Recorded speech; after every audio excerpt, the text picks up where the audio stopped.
Essa fechadura foi trocada ontem, senhora. Ouvi aquelas palavras como se fossem um tapa na cara. Estava ali, parada no corredor do prédio onde morei por 23 anos, segurando uma sacola de compras que pesava mais do que deveria, com as pernas tremendo e o coração batendo descompassado. O chaveiro, um homem de uns 50 anos, com um uniforme azul marinho e um cheiro forte de graxa nas mãos, repetiu, agora olhando direto nos meus olhos. Trocada ontem, pela manhã. Eu mesmo fiz o serviço. Senti o chão fugir debaixo dos meus pés.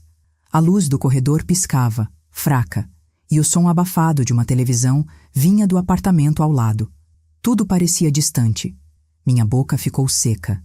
Engoli em seco e, com a voz presa na garganta, perguntei: por quem? Ele hesitou. Olhou para a porta, depois para mim, como quem não quer entregar um segredo que não é seu. Mas eu insisti. Precisava ouvir, mesmo já sabendo no fundo o que ele ia dizer. Pelo seu filho, senhora. Ele pediu sigilo, mas achei que a senhora soubesse. Naquele momento, algo dentro de mim se partiu.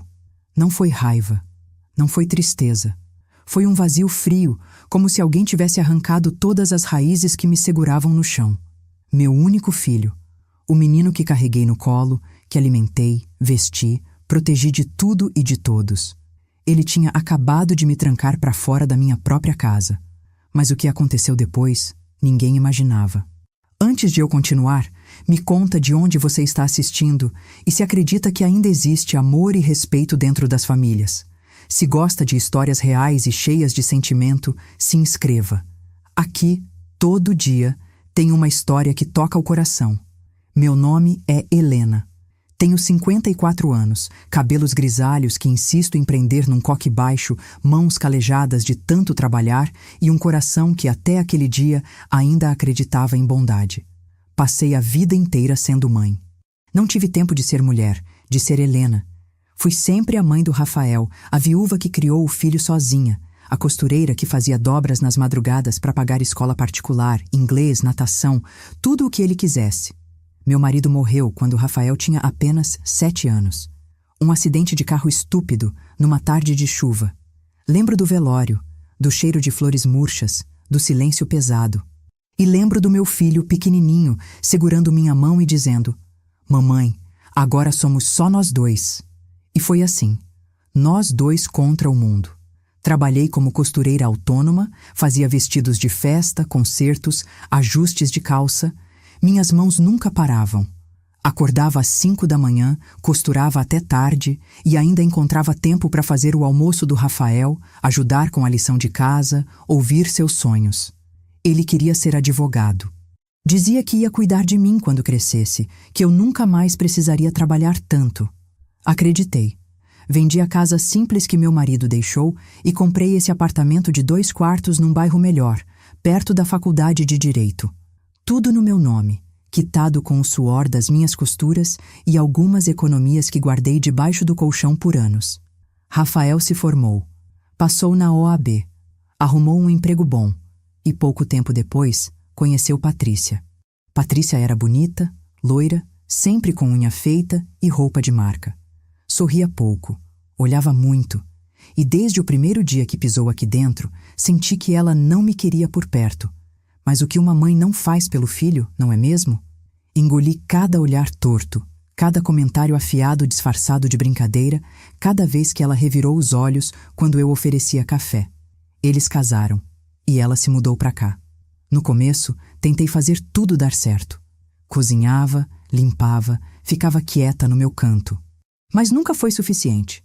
Patrícia começou a reclamar da minha máquina de costura, do barulho, do cheiro de tecido. Rafael, que antes me defendia, começou a ficar em silêncio.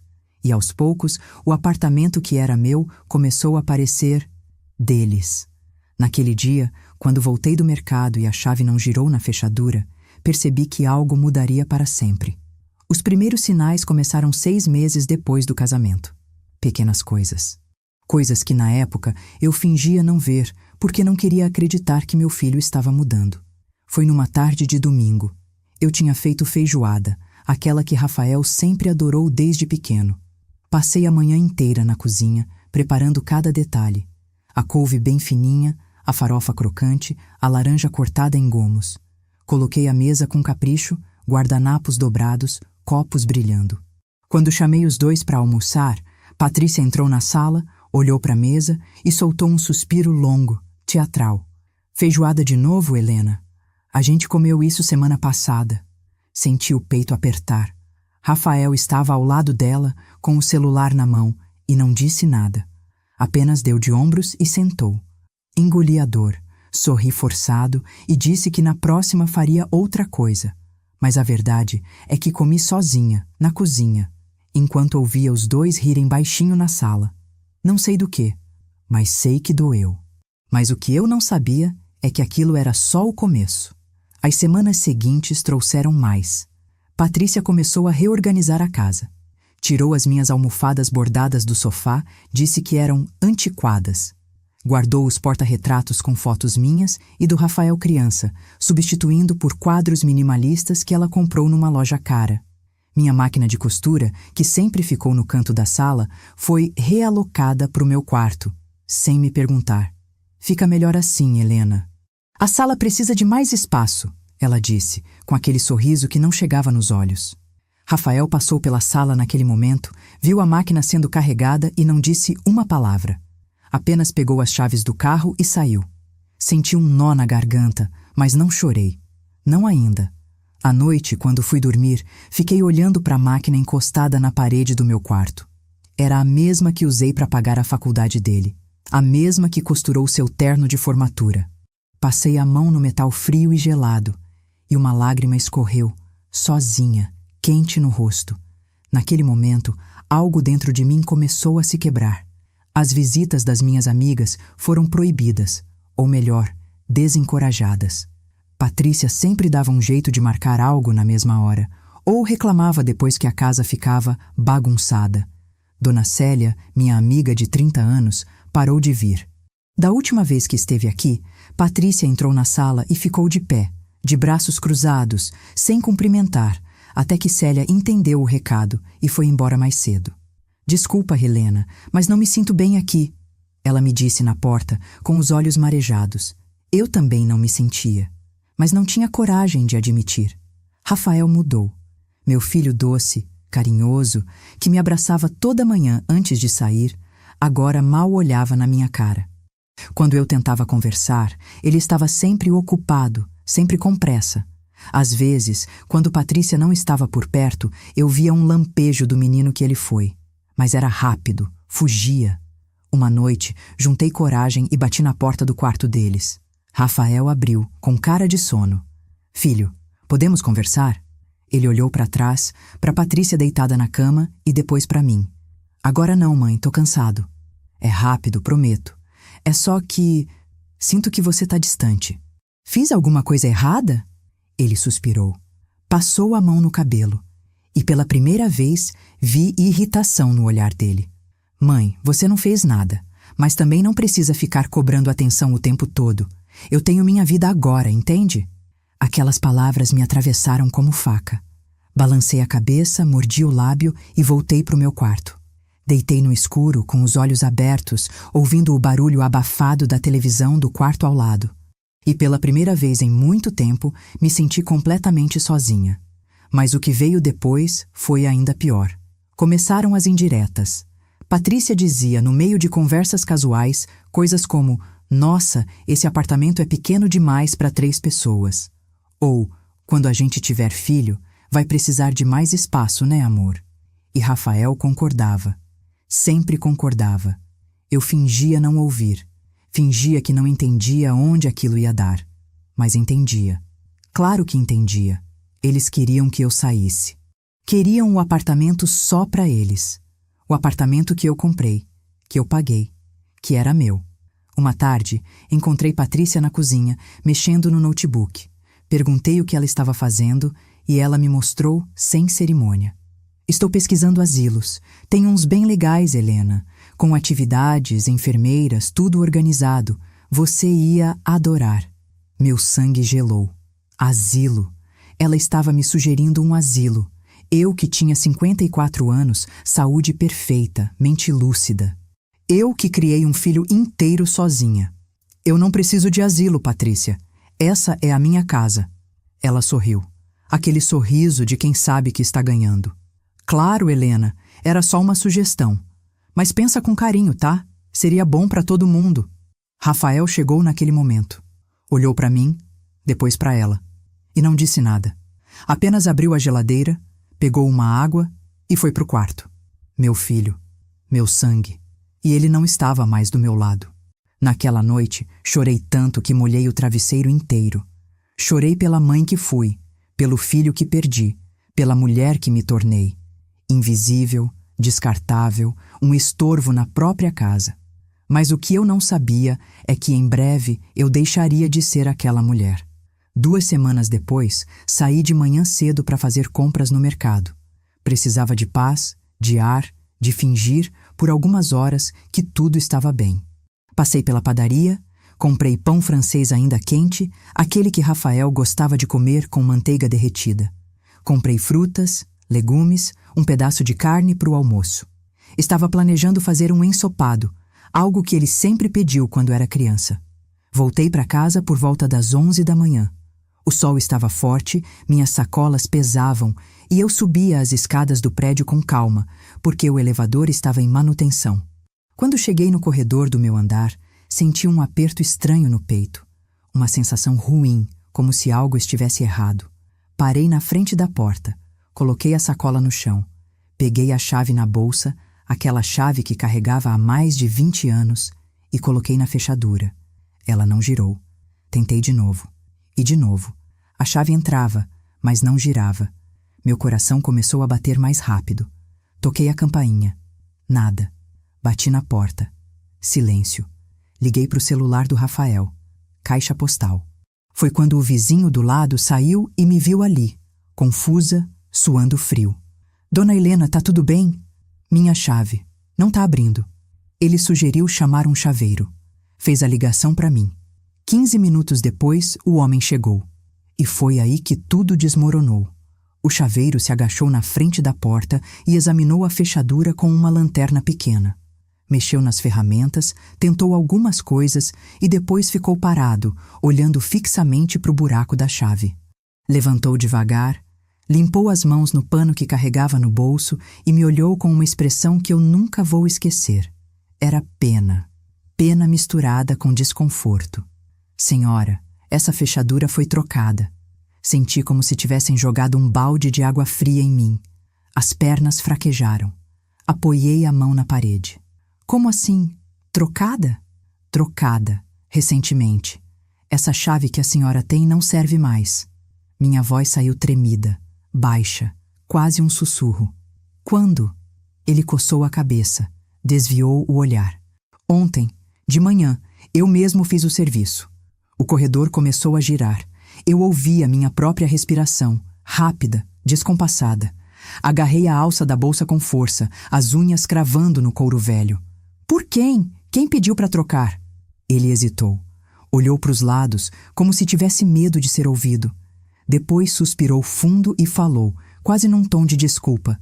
Pelo seu filho, senhora. Ele pediu sigilo, mas... Achei que a senhora soubesse. Naquele momento, o mundo parou.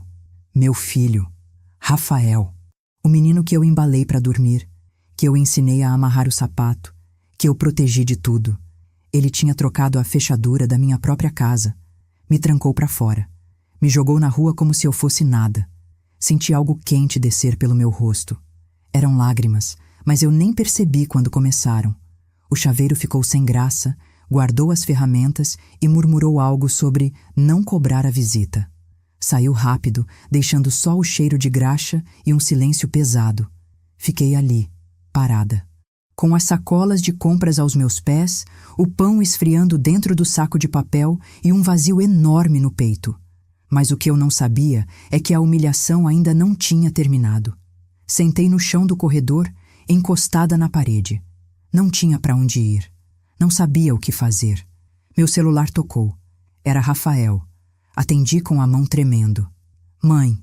A voz dele estava fria, diferente, como se estivesse falando com uma estranha. Rafael, filho, eu tô aqui na porta e A chave não abre.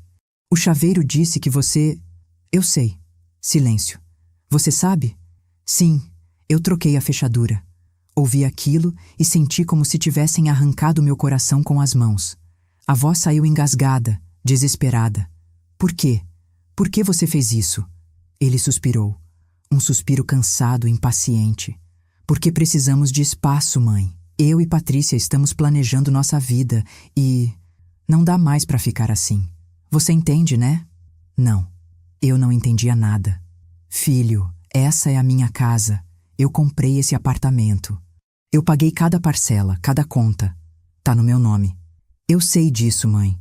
Mas a gente pode resolver. Vou te ajudar a alugar um lugar legal, pequeno, só para você. Ou então, tem aqueles lugares de convivência para idosos, sabe? Com atividades, gente da sua idade. Idosos. Ele estava me chamando de idosa. Eu que tinha 54 anos. Eu que ainda costurava até tarde, que subia a escada, que carregava a compra. Idosa. Rafael, você tá me tirando de casa? Não é tirar, mãe. É reorganizar. Todo mundo sai ganhando. Você vai ter seu espaço, a gente vai ter o nosso. É melhor assim. Melhor para quem? Quis gritar. Mas não saiu som nenhum. Apenas um choro baixo, abafado, que eu tentava esconder. Onde eu vou ficar? Por enquanto, pega um hotel, vai para casa de alguma amiga. Daqui a uns dias a gente conversa com calma e resolve tudo direitinho, tá bom? Hotel, amiga. Como se eu fosse uma visita indesejada. Como se aquele lugar não fosse meu por direito, por suor, por anos de trabalho. Rafael, eu sou sua mãe. Houve uma pausa longa do outro lado da linha. Ouvi uma voz feminina ao fundo. Patrícia. Ela estava ditando o que ele deveria dizer. Eu sei, mãe, mas agora eu tenho minha família. Você entende, né? Preciso pensar no meu futuro, no nosso futuro. E desligou. Fiquei ali, com o telefone na mão, ouvindo o silêncio do corredor. A luz piscava. Um cachorro latia longe. E eu, Helena, costureira, viúva, mãe dedicada, estava sentada no chão, trancada para fora da minha própria vida. Mas o que eu não sabia naquele momento é que a dor ainda ia piorar antes de melhorar. Peguei as sacolas, desci as escadas com dificuldade, as pernas bambas, a visão embaçada de tanto chorar. Sentei no banco da praça em frente ao prédio. O mesmo banco onde eu sentava com Rafael pequeno, onde ele comia picolé e me contava sobre a escola. Agora estava ali sozinha, sem casa, sem filho, sem nada. Liguei para Dona Célia. Ela atendeu na segunda chamada. Helena, o que foi?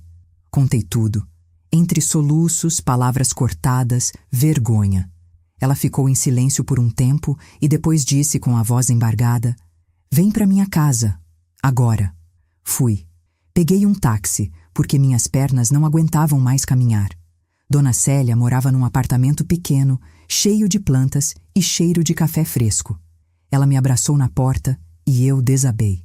Chorei no ombro dela como não chorava desde o dia que enterrei meu marido. Como ele pôde fazer isso comigo, Célia? Como? Ela apenas balançou a cabeça, acariciando meus cabelos. Tem gente que a gente cria, Helena, e tem gente que a gente perde no caminho. Fiquei na casa dela por 3 dias.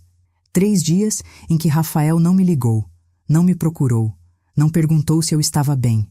Patrícia postou foto no sofá da sala, da minha sala, com a legenda: Finalmente nosso cantinho do jeitinho que a gente sempre sonhou.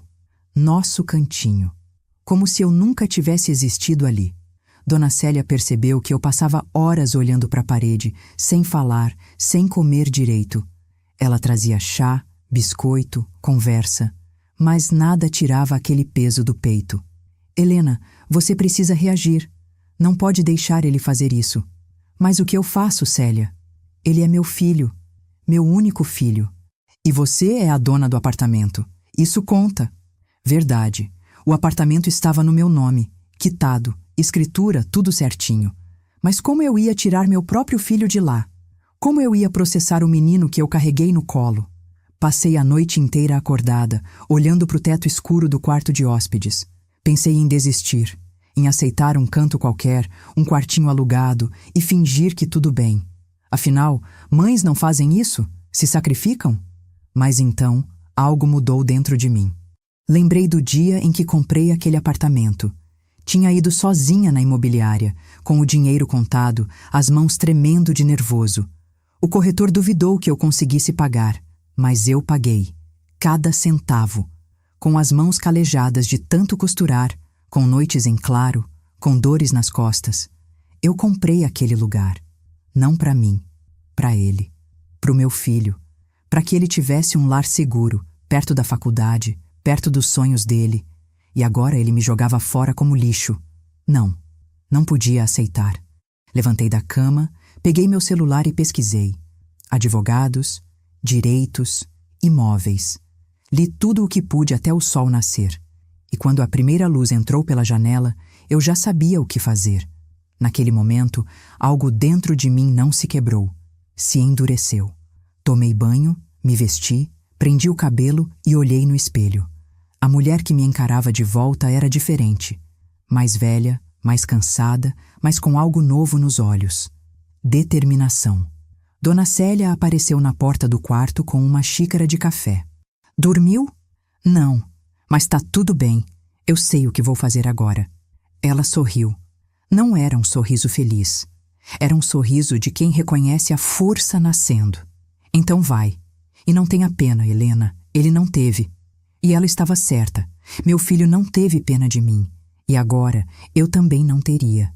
Mas não ia gritar, não ia fazer escândalo, não ia implorar. Ia fazer algo muito pior.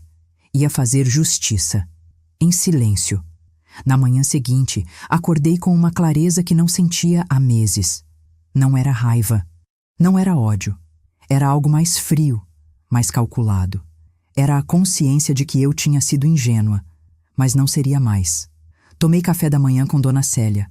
Agradeci do fundo do coração por me acolher e disse que ia começar a resolver as coisas. Ela segurou minha mão sobre a mesa, apertou com força e disse apenas: "Vai com tudo, Helena. Você merece." Saí de lá com uma pasta velha debaixo do braço. Dentro, todos os documentos do apartamento. Escritura, comprovantes de pagamento, contas de luz, água, IPTU. Tudo no meu nome. Tudo quitado. Aquele apartamento era meu por lei, por direito, por justiça. Meu primeiro destino foi o cartório. Precisava de cópias autenticadas de tudo. A moça do balcão me atendeu com educação e enquanto ela carimbava os papéis, eu sentia meu coração bater firme. Cada carimbo era uma prova, cada assinatura uma arma. Mas o que eu não sabia é que meu filho estava muito mais confiante do que deveria. Quando saí do cartório, liguei para o Rafael. Ele atendeu no terceiro toque, a voz impaciente. "Mãe." "Rafael, precisamos conversar, pessoalmente." Houve uma pausa. Ouvi Patrícia ao fundo perguntando quem era. "Olha, mãe, agora não dá. Tô no escritório, depois eu te ligo." "Não, Rafael. Precisa ser hoje. É sobre o apartamento." Outra pausa. Mais longa. Ele deve ter percebido algo diferente no meu tom de voz, porque dessa vez concordou. "Tá bom, às 6 da tarde, numa cafeteria perto do meu trabalho. Te mando o endereço." Desliguei. Olhei para o relógio. Eram 10 da manhã. Tinha 8 horas para me preparar. 8 horas para montar minha estratégia. Passei numa loja de roupas simples e comprei uma blusa nova, cinza, discreta. Fui ao salão, arrumei o cabelo, passei um batom claro. Queria parecer serena, queria parecer resignada. Mas por dentro, eu estava afiada como lâmina. Às 6 em ponto, entrei na cafeteria. Era um lugar pequeno, com cheiro de café torrado e som baixo de bossa nova. Rafael já estava lá, sentado numa mesa do canto, mexendo no celular. Quando me viu, acenou com a cabeça, sério. Sentei na frente dele, pedi um chá. Ele, um expresso. "E aí, mãe? Sobre o que você queria falar?" Respirei fundo. Coloquei a pasta em cima da mesa, mas não abri. Apenas deixei ali, entre nós. "Sobre o apartamento, Rafael." "Sobre o que você fez." Ele suspirou, como se aquilo fosse um incômodo, um assunto chato que ele preferia evitar. "Mãe, já te expliquei. Eu e Patrícia precisamos de espaço. Não tem nada contra você, mas é a nossa vida. A gente está construindo um futuro. E o meu futuro Você pensou nele? Ele desviou o olhar, mexeu na xícara. Você vai ficar bem. Vou te ajudar a alugar um lugar pequeno, só para você, mais prático. E se eu não quiser alugar? E se eu quiser ficar na minha casa? Ele me olhou, irritado agora, como se eu estivesse sendo teimosa, difícil. Mãe, para. Você está fazendo tempestade em copo d'água. A gente pode resolver isso de boa.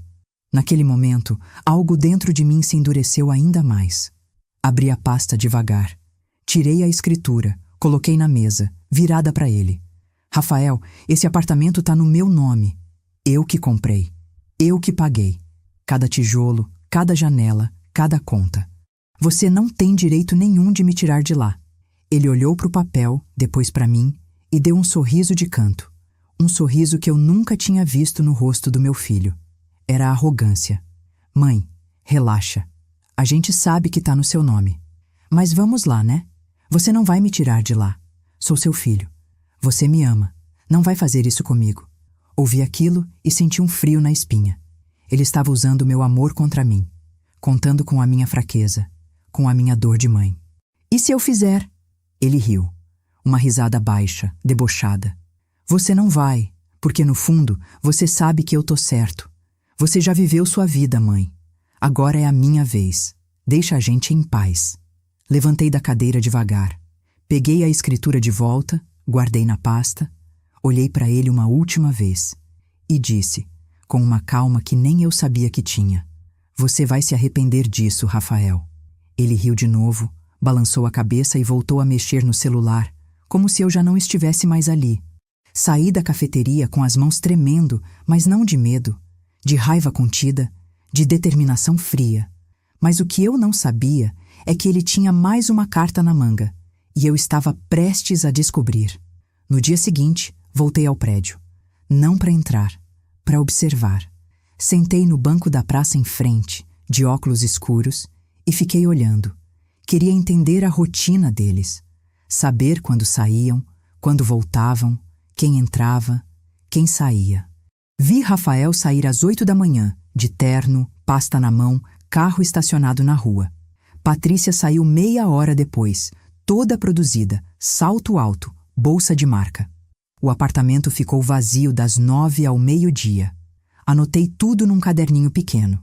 Cada detalhe importava. Liguei para alguns dos meus antigos clientes, gente que eu costurei roupa por anos. Pedi pequenos favores, informações, contatos. Uma delas, doutora Marisa, era advogada. Expliquei a situação. Ela ficou indignada. Helena, isso é absurdo. Você tem todos os direitos. Podemos entrar com uma ação de reintegração de posse. Ele vai ter que sair. Quanto tempo leva? Depende. Algumas semanas, talvez meses. Meses.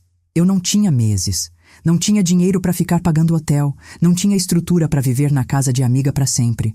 Precisava de algo mais rápido, mais eficaz. Tem outro jeito? Ela pensou um pouco, tamborilou os dedos na mesa.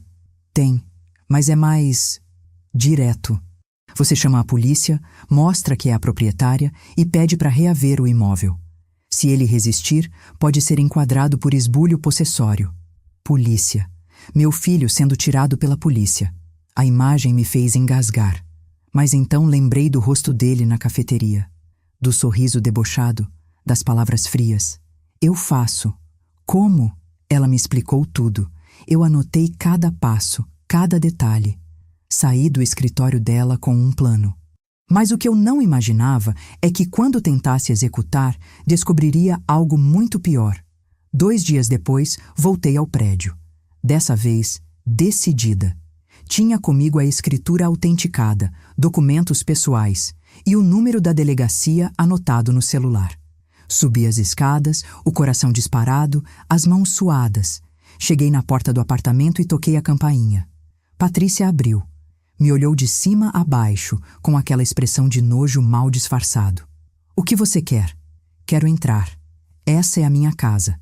Ela cruzou os braços, bloqueou a entrada. Não é mais. Rafael deixou bem claro. Você não mora aqui. Patrícia, eu sou a dona do apartamento, tá tudo aqui. Mostrei a escritura. Ela olhou para o papel, deu de ombros. Não me interessa.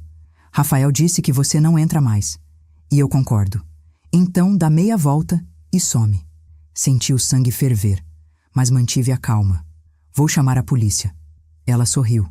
Aquele sorriso venenoso. Pode chamar. Eles não vão fazer nada. Sabe por quê? Porque Rafael é advogado. Ele conhece gente. Sabe como funciona. E você? Você é só uma costureirinha aposentada. Acha mesmo que alguém vai te levar a sério? As palavras dela me acertaram como soco. Costureirinha. Como se meu trabalho, minha vida inteira, não valesse nada. Mas não chorei. Não gritei. Apenas olhei para ela, bem nos olhos e disse: Você vai se arrepender de ter dito isso. Dei meia volta e desci as escadas. Mas dessa vez não estava derrotada. Estava planejando. Porque se eles achavam que eu ia desistir, estavam muito enganados. Naquele momento, parei de ser a mãe que sofria em silêncio. E comecei a ser a mulher que lutava, sem piedade. Voltei para a casa da dona Célia com a mente fervilhando. Não de desespero, de estratégia. Sentei na cozinha dela, peguei papel e caneta e comecei a fazer uma lista. Uma lista de tudo que eu sabia, de tudo que eu podia usar. Rafael era advogado, sim, mas era advogado júnior. Ganhava bem, mas não tanto quanto fingia. Patrícia não trabalhava. Vivia de aparência, de Instagram, de cartão de crédito. Eles tinham dívidas. Eu sabia porque, antes de ser expulsa, vi algumas cartas de cobrança jogadas no lixo da cozinha. Não dei importância na época, mas agora cada detalhe importava.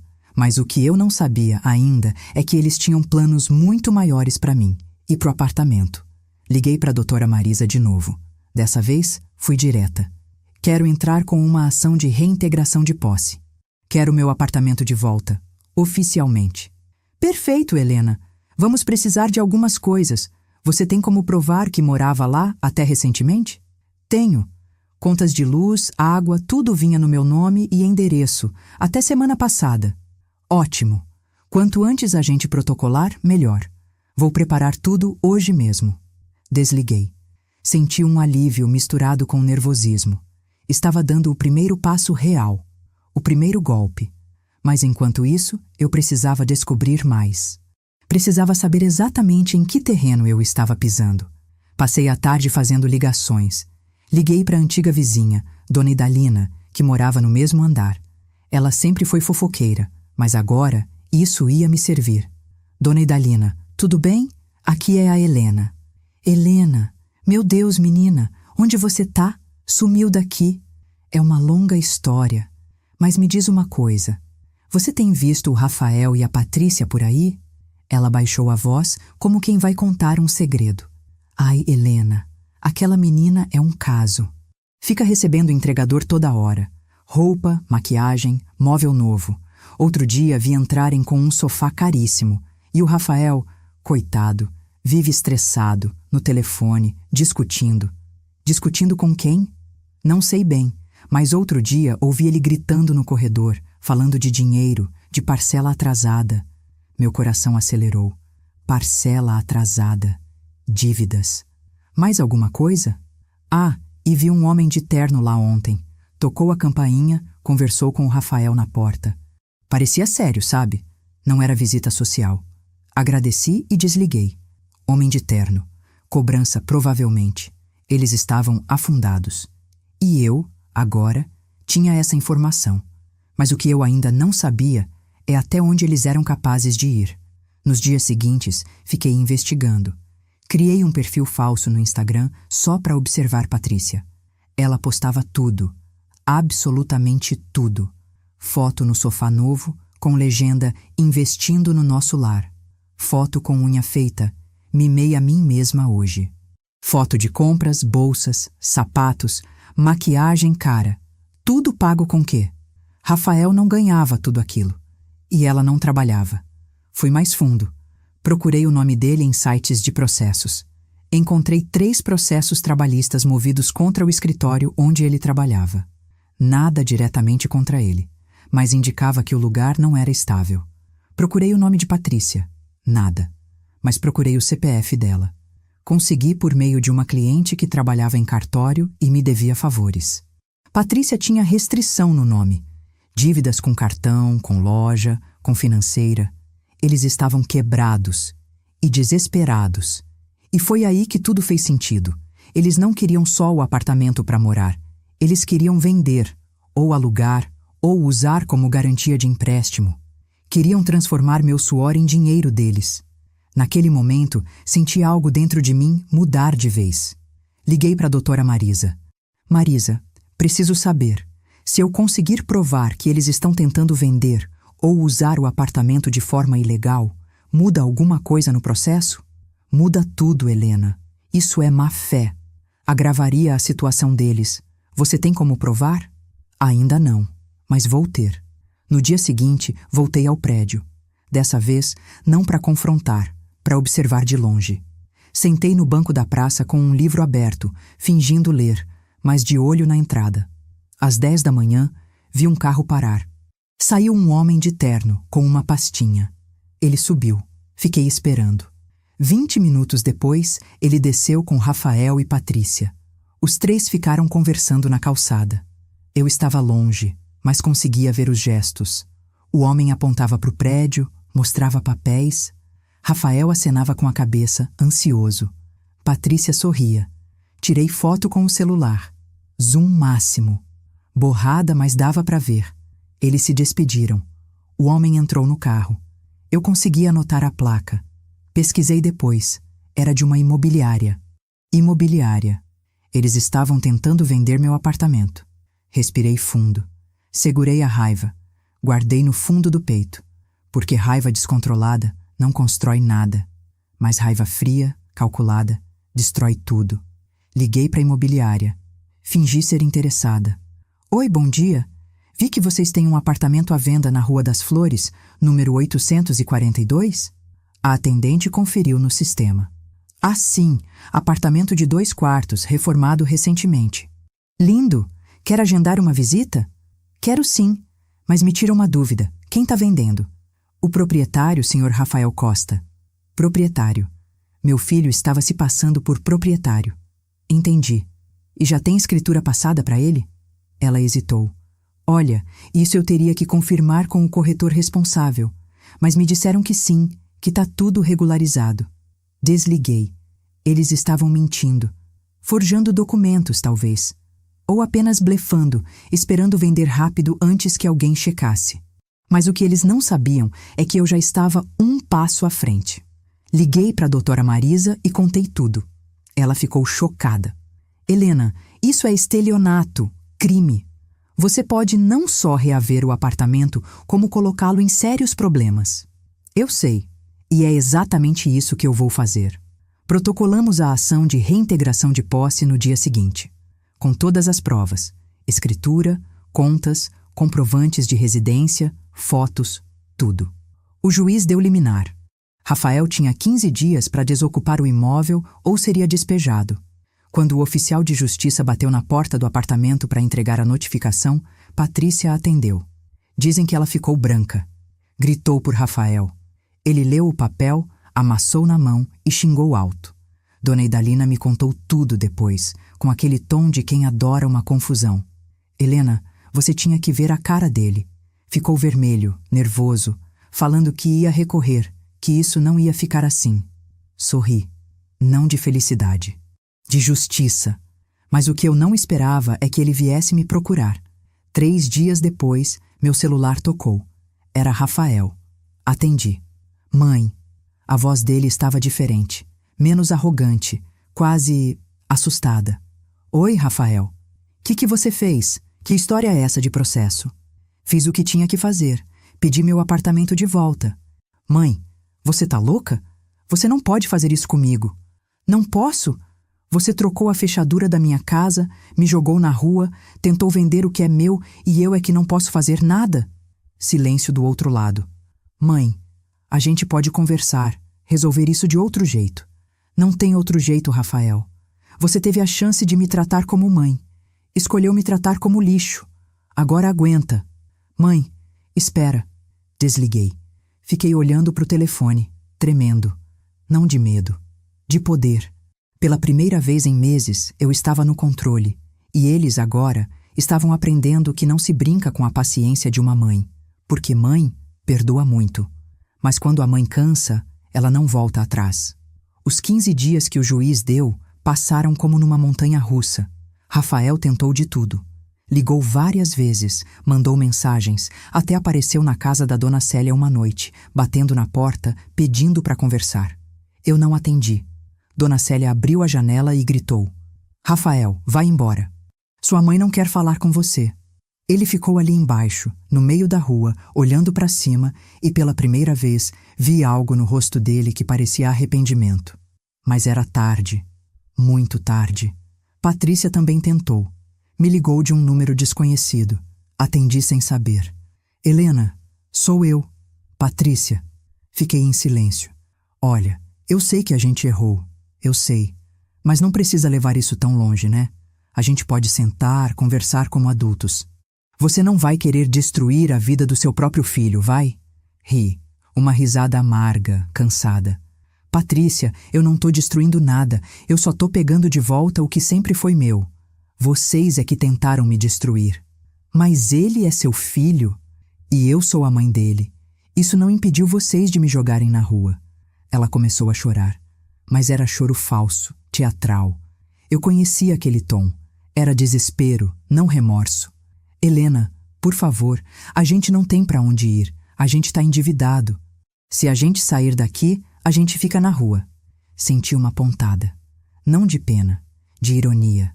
Eles tinham me colocado exatamente nessa situação. E agora queriam que eu tivesse compaixão?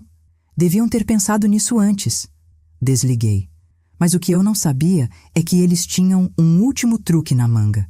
No 10º dia, recebi uma ligação da doutora Marisa. A voz dela estava preocupada. Helena, Rafael entrou com uma contestação. Ele alega que você abandonou o imóvel voluntariamente, que ele tem direito de posse porque mora lá há anos e contribui com as despesas. Senti o sangue gelar. Mas isso é mentira. Eu nunca abandonei. Ele me trancou para fora. Eu sei. E vamos provar. Mas agora o juiz vai querer ouvir os dois lados. Vai ter audiência. Você vai precisar depor. Audiência. Frente a frente com meu filho. Contando para um juiz, para estranhos, como meu próprio sangue me traiu. Mas se era isso que precisava ser feito, eu faria. A audiência foi marcada para uma semana depois. Cheguei ao fórum com a doutora Marisa ao meu lado, vestida de forma simples, mas digna. Prendi o cabelo, passei um batom discreto. Queria parecer o que eu era. Uma mulher honesta, trabalhadora, injustiçada. Rafael chegou de terno ao lado de um advogado caro, pago sabe-se lá como. Patrícia estava junto, de salto alto, vestido justo, maquiagem perfeita. Quando me viram, desviaram o olhar. A juíza era uma mulher de uns 60 anos, cabelos grisalhos, óculos na ponta do nariz. Ela leu o processo, olhou para mim, depois para Rafael e suspirou. Vamos começar. Dona Helena, a senhora pode explicar o que aconteceu? Respirei fundo e contei tudo.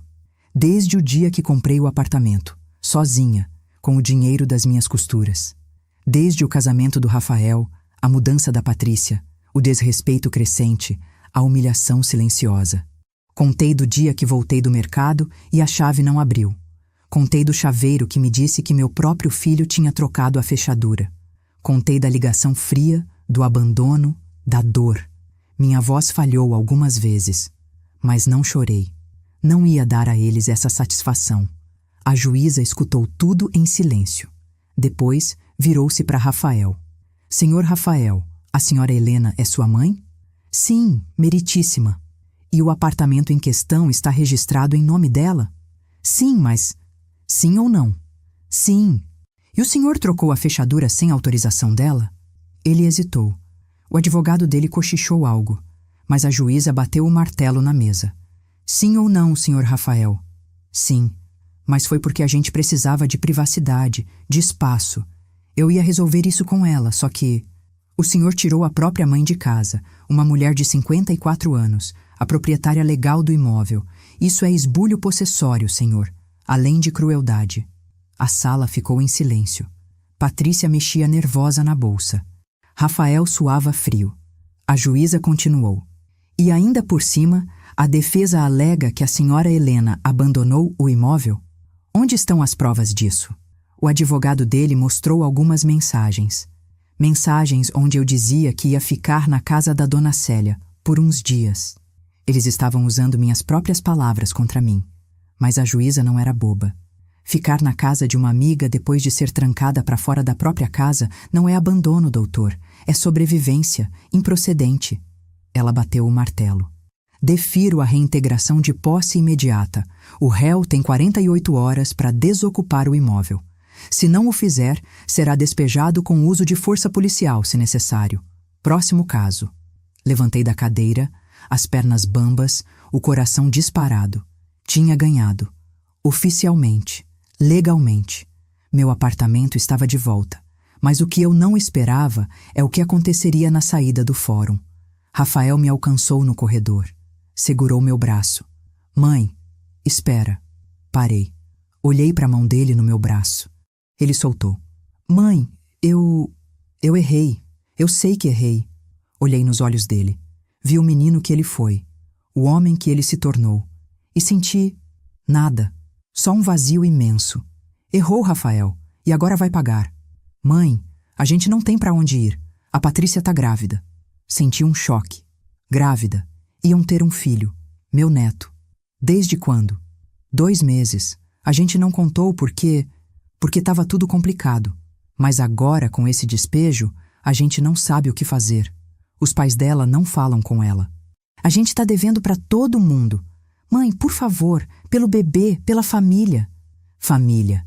A palavra doeu. Porque eu também era família. E eles me jogaram fora como lixo.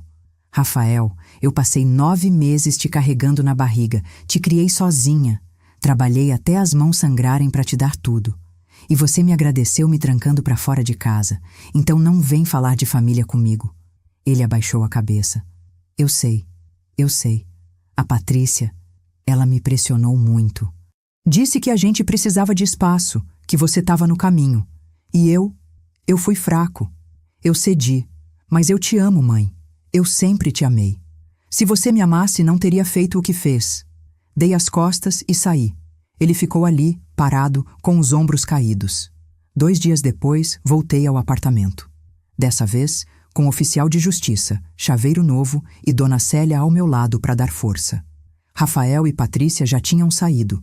Deixaram o lugar numa bagunça. Roupas espalhadas, caixas abertas, lixo acumulado. Entrei devagar. O cheiro era diferente. Perfume caro de Patrícia misturado com mofo. As paredes tinham marcas de móveis novos que eles compraram e levaram. Minha máquina de costura estava no canto do meu quarto, coberta de poeira, abandonada. Passei a mão nela e, finalmente, chorei. Mas não era choro de tristeza, era alívio.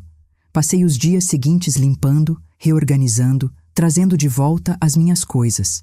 Dona Célia me ajudou. A gente colocou flores na sala, trocou as cortinas, abriu as janelas. O apartamento voltou a cheirar a casa. A lar, a meu. Rafael tentou me ligar algumas vezes. Não atendi. Mandou mensagens pedindo desculpa, pedindo ajuda, pedindo uma chance. Bloqueei o número. Patrícia me mandou um áudio longo, chorando, dizendo que eles estavam morando num quartinho alugado, que o bebê ia nascer sem conforto, que eu era cruel. Deletei sem ouvir até o fim. Porque aprendi uma coisa. Perdoar não significa aceitar de volta. Respeito não se pede, se conquista. E eles perderam o meu há muito tempo. 3 meses depois, recebi uma carta. Era de Rafael, escrita à mão, tremida. Mãe, sei que não mereço seu perdão. Sei que te machuquei de um jeito que talvez nunca se cure, mas quero que saiba que me arrependo. Todos os dias. A Patrícia e eu terminamos. Ela voltou para a casa dos pais. Eu tô morando sozinho, pagando minhas dívidas aos poucos, tentando reconstruir minha vida. E aprendi, do jeito mais doloroso possível, que família é sagrado, que mãe é insubstituível, que eu desperdicei o amor mais puro que alguém pode ter. Não te peço para me perdoar, só te peço para saber que te amo e que sinto muito. Seu filho, Rafael. Li a carta 3 vezes. Guardei numa gaveta. Não respondi. Talvez um dia, no futuro, a gente consiga conversar. Talvez não. Mas o que eu sei é que agora, sentada aqui no meu sofá, na minha sala, na minha casa, eu me sinto completa, sozinha, mas inteira, porque aprendi que o respeito, quando vai embora, leva junto o amor, e quando volta, já é tarde demais. Mas aprendi também que a dignidade, quando a gente reconquista, vale mais que qualquer coisa, vale mais que perdão fácil, vale mais que família falsa, vale mais que amor que machuca. E hoje, quando fecho os olhos, não sinto mais dor, sinto paz, a paz de quem lutou e venceu. Tem noites em que sento na varanda, com uma xícara de chá quente nas mãos, e olho para as luzes da cidade. Penso em tudo que passei, nas lágrimas que derramei naquele corredor, com as sacolas de compras aos meus pés, na humilhação de ouvir um chaveiro me dizer que meu filho tinha me trancado para fora, na dor de descobrir que o amor de mãe, às vezes, não é suficiente. Mas penso também na força que descobri, na mulher que eu me tornei. Não mais a costureirinha submissa que aceitava migalhas de carinho, mas a dona do meu destino, do meu lar, da minha história. Rafael me escreveu de novo, mês passado. Disse que o bebê nasceu, uma menina. Mandou foto. Ela tem os olhos dele e um pouco dos meus, minha neta, que eu ainda não conheci. E não sei se vou conhecer, porque perdoar não é esquecer.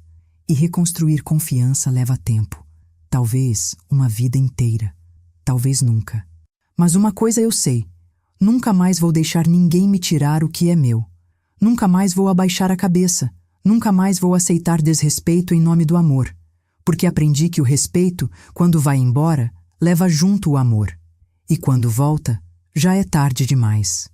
Mas aprendi também que a dignidade nunca some. Ela só espera, quietinha, até o dia em que a gente decide pegá-la de volta. E quando isso acontece, nada mais é como antes. Porque a gente não é mais a mesma. E está tudo bem.